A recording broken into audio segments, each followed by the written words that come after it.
أعوذ بالله من الشيطان الرجيم. بسم الله الرحمن الرحيم. والمرسلات عرفا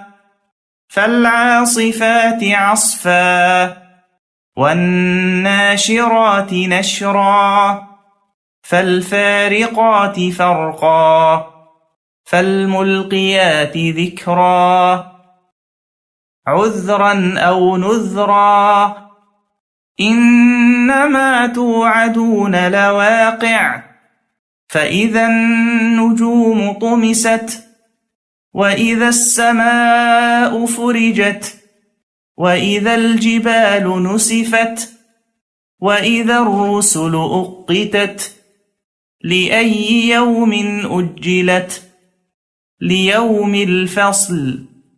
وما أدراك ما يوم الفصل ويل يومئذ للمكذبين ألم نهلك الأولين ثم نتبعهم الآخرين كذلك نفعل بالمجرمين ويل يومئذ للمكذبين ألم نخلقكم من ماء مهين فجعلناه في قرار مكين إلى قدر معلوم فقدرنا فنعم القادرون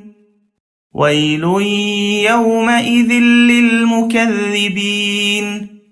ألم نجعل الأرض كفاتا أحياء وأمواتا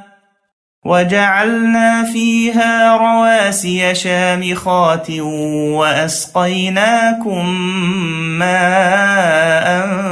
فراتا ويل يومئذ للمكذبين انطلقوا إلى ما كنتم به تكذبون انطلقوا إلى ظل ذي 3 شعب لا ظليل ولا يغني من اللهب إنها ترمي بشرر كالقصر كأنه جمالة صفر ويل يومئذ للمكذبين هذا يوم لا ينطقون ولا يؤذن لهم فيعتذرون ويل يومئذ للمكذبين هذا يوم الفصل جمعناكم والأولين فإن كان لكم كيد فكيدون ويل يومئذ للمكذبين إن المتقين في ظلال وعيون وفواكه مما يشتهون كلوا واشربوا هنيئا